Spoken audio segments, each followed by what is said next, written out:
Hello everyone, welcome to my channel. आज के इस वीडियो में हम डिस्कस करेंगे all name reaction of carboxylic acid. First name reaction is Hell Volhard Zelinsky reaction.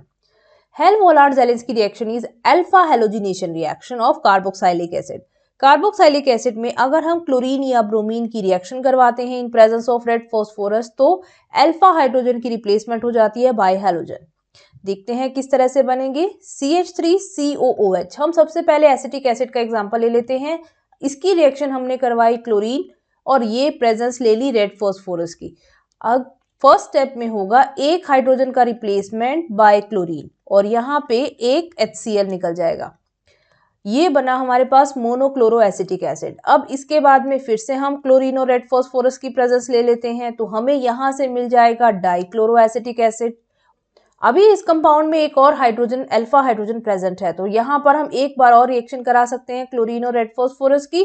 यहाँ पर हर एक स्टेप में एक एक HCl निकलता जा रहा है और यहाँ से हमें मिल जाएगा ट्राइक्लोरो एसिटिक एसिड। जितने भी किसी कार्बोक्सिलिक एसिड में अल्फा हाइड्रोजन होंगे उतने ही स्टेप में ये रिएक्शन आप करवा सकते हैं। क्लोरीन ब्रोमीन दोनों हैलोजन ये रिएक्शन शो करके आपको अल्फा हैलोजिनेटेड कार्बोक्सिलिक एसिड देगा।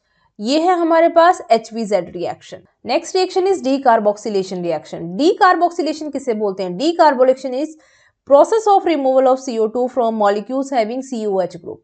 तो अब यहाँ से हम मोनोकार्बोक्सिलिक एसिड लेते हैं, इसको हमने कन्वर्ट करना है सोडियम सॉल्ट में और उसके बाद में हम करवाएंगे dry distillation with soda lime. इस प्रोसेस में हम यूज करेंगे sodium salt of carboxylic acid. तो ये बनाएंगे हम एसिड और NaOH की रिएक्शन से। इसके बाद में हम इसे सोडा लाइम के साथ में रिएक्शन करा देते हैं। Soda lime is NaOH plus CaO। Soda for sodium hydroxide and lime for CaO और यहाँ से हो जाएगा ड्राई डिस्टिलेशन और इसके बाद हमें प्रोडक्ट मिलेगा एल्केन। एल्केन बनाने के लिए बीच में से ये Na2CO3 यहाँ से निकल जाता है और हमें मिलेगा product alkane plus Na2CO3। Decarboxylation reaction को हम यूज करते हैं for degradation of carbon chain. इसके अंदर यहाँ से एक कार्बन निकल चुका है इन फॉर्म ऑफ कार्बोनेट, तो इसका मतलब जब भी आपने कार्बन चेन की लेंथ को डिक्रीज करवाना है तो we can use this reaction. Next reaction is Kolbe's electrolysis method. Kolbe's electrolysis में भी हमने sodium salt of fatty acid use करना है और इसमें भी हमें क्या मिल जाते हैं? Corresponding alkanes as product. इसमें भी CO2 का रिमूवल होगा, so it is also called decarboxylation. इसमें हम 2 मॉलिक्यूल यूज करते हैं सोडियम कार्बोक्सिलेट के लिए। ये हमारे पास में आ गए 2 मॉलिक्यूल फॉर सोडियम कार्बोक्सिलेट और इनकी रिएक्शन होती है विद वाटर। ये है वाटर के 2 मॉलिक्यूल्स और यहाँ से हम एरो पे लिख देंगे इलेक्ट्रोलाइसिस। इलेक्ट्रोलाइसिस में पूरा कंप्लीट प्रोसेस होता है, वो हम रिएक्शन मैकेनिज्म में डिस्कस करेंगे। आज हम इसको सिंपलेस्ट तरीके से करने की कोशिश कर रहे हैं। यहाँ से बीच में से निकल जाएंगे 2 molecules of NaOH, 1 molecule of hydrogen and 2 molecules of CO2 और यहाँ पर R और R के बीच में जो रिमेनिंग बच गया यहाँ पर हो जाएगी बॉन्ड की फॉर्मेशन। तो हमें क्या मिलेगा? हमारा प्रोडक्ट बन जाएगा एक एल्केन RR, इन दोनों के बीच में बॉन्ड की formation plus 2 CO2 molecule plus 2 NaOH and 1 molecule of hydrogen. तो यहाँ से हम देखते हैं एक एग्जांपल के लिए, जैसे मैंने ले लिया है this is sodium acetate. Sodium acetate के 2 मॉलिक्यूल यूज करते हैं, वाटर के साथ में रिएक्शन हो जाएगी, 2 मॉलिक्यूल्स ऑफ वाटर यूज हो जाएंगे, इलेक्ट्रोलाइसिस और इलेक्ट्रोलाइसिस होकर हमें मिल जाएगा ethane CH3CH3 plus 2 molecule of CO2 plus 2 NaOH plus hydrogen gas. This is Kolbe's electrolysis for preparing alkane. हम इसी मेथड से एल्कीन एंड एल्काइन भी प्रिपेयर कर सकते हैं। कोल बेस इलेक्ट्रोलाइसिस से अगर हम एल्कीन बनाना चाहते हैं तो हमें यहाँ पर यूज करना पड़ेगा डाई कार्बोक्सिलिक एसिड। ये है हमारे पास में डाई कार्बोक्सिलिक एसिड और उसे हमने सोडियम सॉल्ट में कन्वर्ट कर दिया है। ये आ गया सोडियम सॉल्ट। बिल्कुल सेम वही प्रोसेस होगा जो हमने पहले लिया था। तो यहाँ से हमने ले लिए हैं वाटर के 2 मॉलिक्यूल और वाटर के 2 मॉलिक्यूल के साथ में हम करा देते हैं इलेक्ट्रोलाइज। यहाँ से इलेक्ट्रोलाइसिस होगा बिल्कुल उसी मेथड से जैसे हमने प्रीवियस रिएक्शन में देखा है।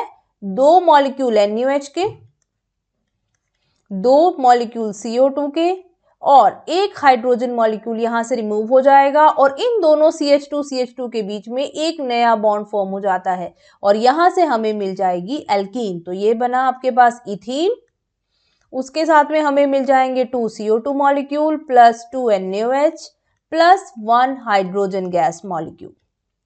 इसी प्रोसेस में अगर हम बनाना चाहते हैं एल्काइन तो हमें लेना पड़ेगा अनसैचुरेटेड डाइकार्बोक्साइलिक एसिड, जिसमें हम एग्जांपल ले सकते हैं maleic acid and fumaric acid का। Maleic acid and fumaric acid are geometrical isomer of each other, जिसमें से अगर सिस फॉर्म है तो वो होगा मैलाइक और अगर ट्रांस फॉर्म है तो उसे हम बोलते हैं फ्यूमेरिक एसिड।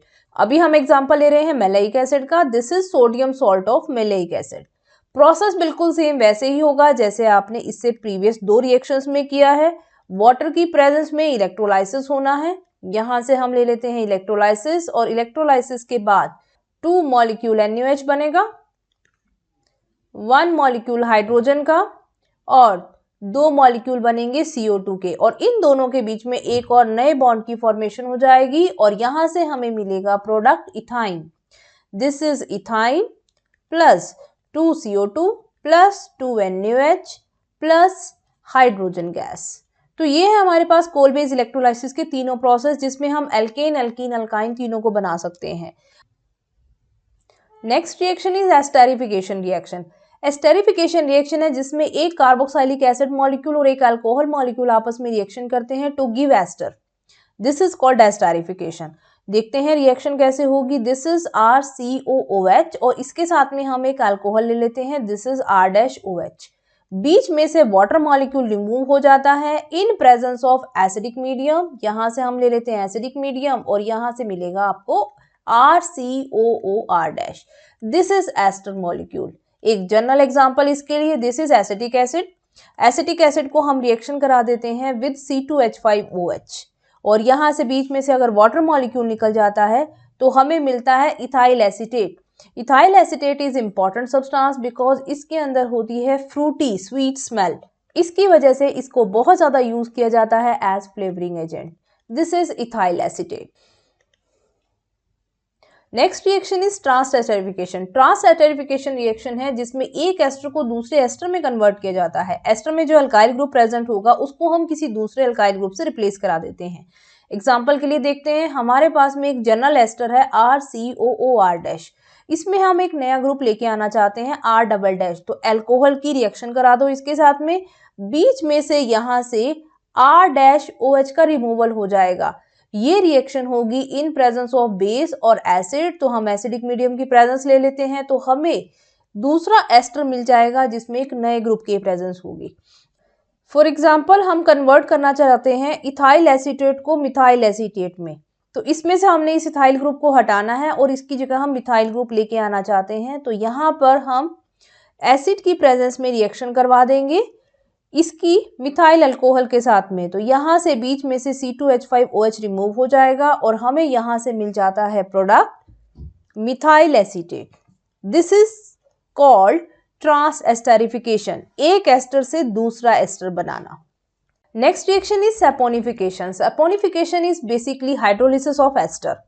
जब हम एस्टर का हाइड्रोलिसिस करवाते हैं इन एक्वस NaOH और KOH में तो इससे हमें मिल जाता है sodium salt of fatty acid plus उसके साथ में मिल जाएगा अल्कोहल मॉलिक्यूल। ये हमने एक जनरल एसिड ले लिया RCOR- और इसकी रिएक्शन हमने करवा दी है एक्वस NaOH के साथ में। अब ये रिएक्शन होने के बाद हमें दे देते हैं sodium salt of fatty acid plus साथ में बन जाएगा R-OH, एक अल्कोहल। यही सेम प्रोसेस यूज किया जाता है सैपोनिफिकेशन में। सैपोनिफिकेशन प्रोसेस करवाने के लिए हमें यूज करना पड़ेगा फैट, ऑयल और लिपिड।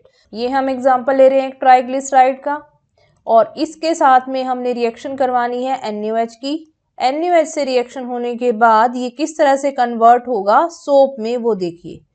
यहाँ पर 3 मॉलिक्यूल NaOH के यूज होने हैं, तो 3 मॉलिक्यूल NaOH के यूज होने तो हम दिखा देते हैं इस तरह से NaOH के 3 मॉलिक्यूल अलग अलग। और अब हमने यहाँ से हीटिंग करवाने से बीच में से हमें सोडियम कार्बोक्सिलेट के 3 मॉलिक्यूल्स मिलेंगे। First, this is second and this is third. यहां से ये 3 मॉलिक्यूल मिलेंगे और इनको हम यहां पर बना देते हैं। This is R1COONA plus R2COONA plus R3COONA। ये हमारे पास में आ गए हैं सोप मॉलिक्यूल्स। और उसके बाद में हमने बाकी रिमेनिंग पार्ट को दिखाना है तो ये हमें मिलेगा ग्लिसरॉल। तो ये है आपके पास प्रोसेस सैपोनिफिकेशन, जिसमें हमने सोप की फॉर्मेशन कर ली। सोप की फॉर्मेशन के लिए हमें चाहिए होते हैं salts of higher fatty acid. तो यहाँ पर जो मैंने R1, R2, R3 दिखाए हैं, they should contain at least 10 carbon atom, जिसमें से हम एक एग्जांपल की फॉर्म में दिखा सकते हैं sodium palmitate. Next reaction is Hunsdiecker reaction. Hunsdiecker reaction में हमें यूज करने हैं silver salt of carboxylic acid, जिन्हें हम हैलोजन के साथ में रिएक्शन कराएंगे इन प्रेजेंस ऑफ CCl4, और उसके बाद हमें कराना है रिफ्लक्स। देखिए किस तरह से होगी रिएक्शन, RCOOAg प्लस Br2 के साथ में ये रिएक्शन हो जाएगी। हमने लेना है सॉल्वेंट CCl4 एंड रिफ्लक्स करा देते हैं। रिफ्लक्स होता है बॉइलिंग विदाउट इवेपोरेशन। अब इसमें क्या होगा, एक मॉलिक्यूल AgBr का निकल जाएगा और एक मॉलिक्यूल CO2 का, और एल्काइल और ब्रोमीन के बीच में बॉन्डिंग हो जाती है। तो हमें मिल जाते हैं alkyl bromide plus AgBr plus इसके साथ में एक CO2 गैस मॉलिक्यूल। अब हम जनरल रिएक्शन लिख लेते हैं। एक हमारे पास में है CH3CH2 COOAg प्लस इसके साथ में हमने ब्रोमीन की रिएक्शन कराई। सेम कंडीशन है आपके पास, तो यहां से मिल जाएगा CH3CH2Br bromoethane plus CO2 plus AgBr। This is Borodin Hunsdiecker reaction. Next reaction is Fries rearrangement. Fries rearrangement में हमने क्या यूज करना है, ये एक ऑर्गेनिक रीअरेंजमेंट है जिसमें हम किसी भी एराइल एस्टर को कन्वर्ट करते हैं इन हाइड्रोक्सी एराइल कीटोन में in presence of some Lewis acid like anhydrous Cl in CH2। Heating करवाना है आपको, यहां से आपको ये रीअरेंज प्रोडक्ट मिल जाएगा। रिएक्शन देखिए, दिस इज फिनाइल एसीटेट, ये रीअरेंज होगा इन presence of anhydrous AlCl3 in CH2 and heating से। इससे हमें मिल जाते हैं ऑर्थोहाइड्रोक्सी एसिटोफिनॉल और पैरा हाइड्रोक्सी एसिटोफिनॉल। ये है आपके पास में फ्रीज रीअरेंजमेंट। इस रीअरेंजमेंट में हमें दो आइसोमर मिल रहे हैं, ऑर्थो एंड पैरा। जनरली ये देखा गया है कि अगर हमने रखा है टेम्परेचर 330 केल्विन और लेस, तो हमें मिलते हैं mainly para product, means low temperature इसमें फेवर करता है पैरा प्रोडक्ट की फॉर्मेशन। और अगर हमने टेम्परेचर रखा है 430 केल्विन और अबव, तो ऑर्थो प्रोडक्ट हमें मेजर प्रोडक्ट मिलते हैं, मींस ऑर्थो प्रोडक्ट की फॉर्मेशन है वो हाई टेम्परेचर फेवर करेंगी। This is Fries rearrangement. Last name reaction of carboxylic acid is Arndt Eistert synthesis. Arndt Eistert synthesis एक ऐसा सिंथेसिस है जिसमें हम कार्बोक्सिलिक एसिड को उसके नेक्स्ट होमोलॉग में कन्वर्ट कर सकते हैं, means this is upgradation reaction. ये अपग्रेडेशन होता है विद हेल्प ऑफ डाईएजोमीथेन। तो देखते हैं रिएक्शन किस तरह से प्रोसीड करती है। सबसे पहले हम लेते हैं कोई भी कार्बोक्सिलिक एसिड। फर्स्ट स्टेप में हमने इसका करवाना होता है हेलोजिनेशन।